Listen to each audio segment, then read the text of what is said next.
Antes de los dragones, antes de los dados de 20 caras, antes de que un simple aventurero pudiera cambiar el destino del mundo, existió una idea, una chispa nacida en 1974.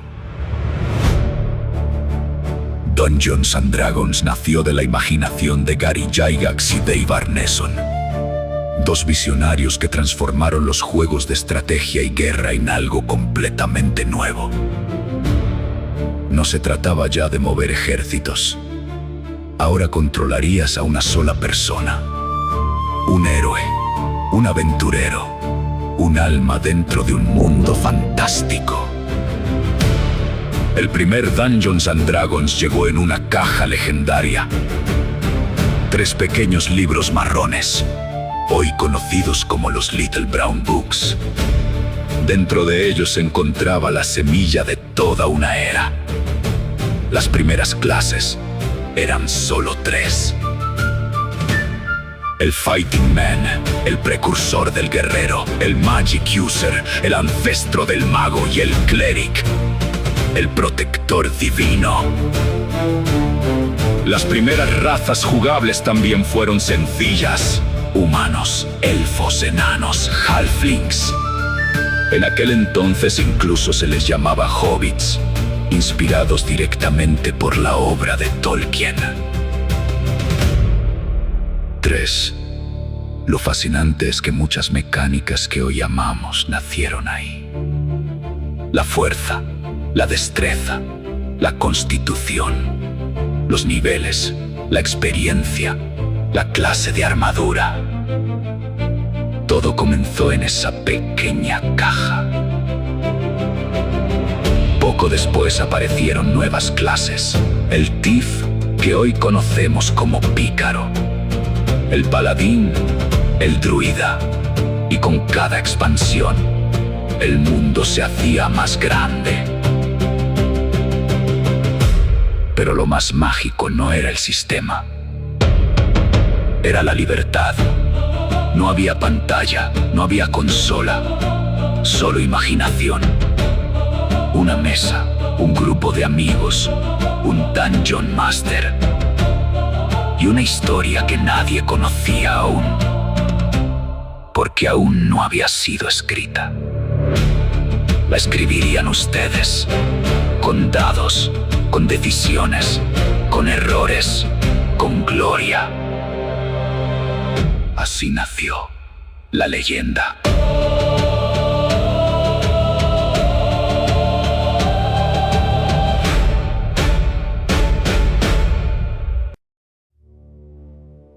Pero Dungeons and Dragons no se quedó en una mesa. Pronto cruzó portales. Saltó de los dados a la televisión, de la imaginación a las pantallas, los libros y los videojuegos. En los años 80 nació una caricatura legendaria.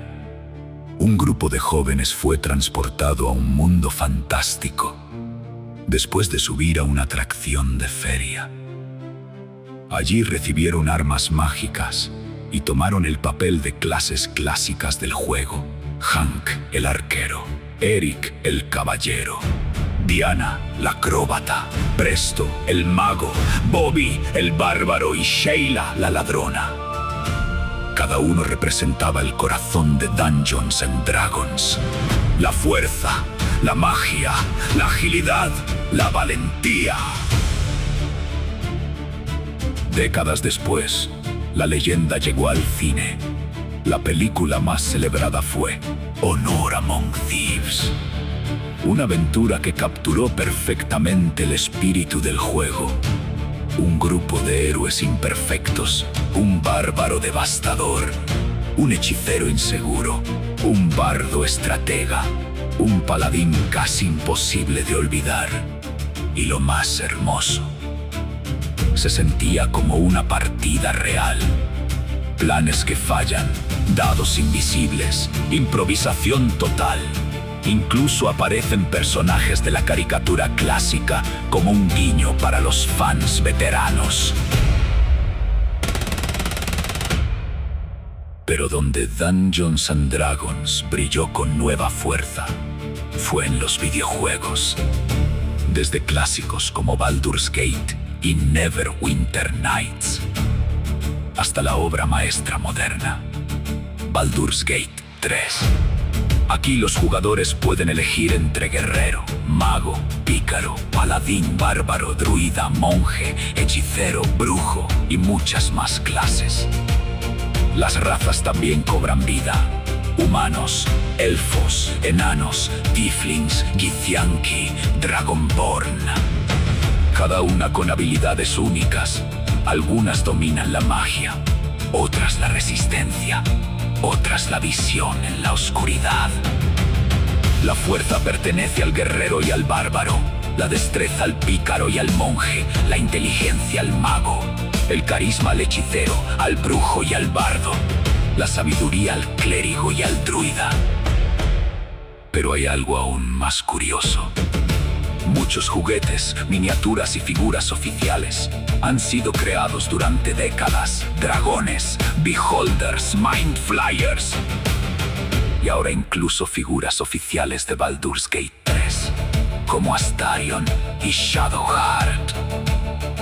Lo fascinante es que Dungeons and Dragons nunca ha sido solo un juego. Es un universo, una puerta, una historia esperando a ser vivida.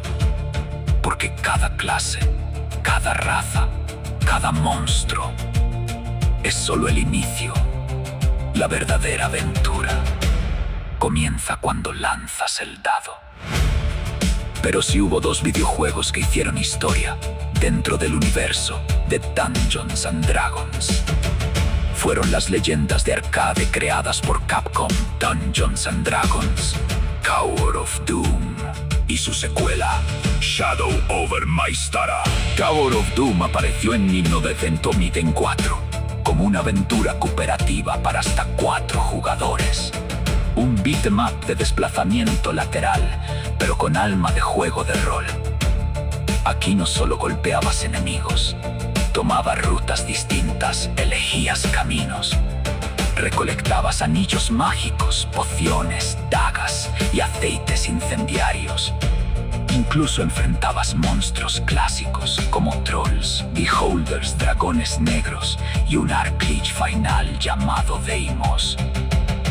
Lo increíble es que el troll solo podía ser derrotado correctamente si lo quemabas, exactamente como en las reglas clásicas de Dungeons and Dragons.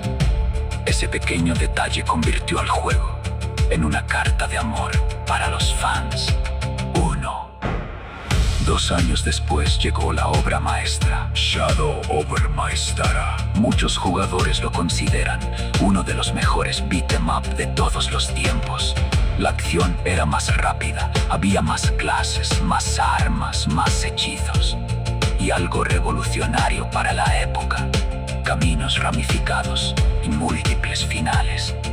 Cada partida podía sentirse diferente. Aquí podías usar al guerrero, al elfo, al enano, al clérigo, al ladrón y al mago. Pero aquí viene la curiosidad legendaria. Existían objetos ocultos que muchos jugadores jamás encontraron. Uno de los más famosos era el Staff of Wizardry, un bastón secreto capaz de desbloquear un ataque final devastador si se cumplían condiciones muy específicas. Por eso estos juegos no eran solo arcade, se sentían como una campaña real. Amigos juntos, monstruos, botín, caminos secretos y montones de monedas desapareciendo en la máquina. Como una auténtica aventura de Dungeons and Dragons.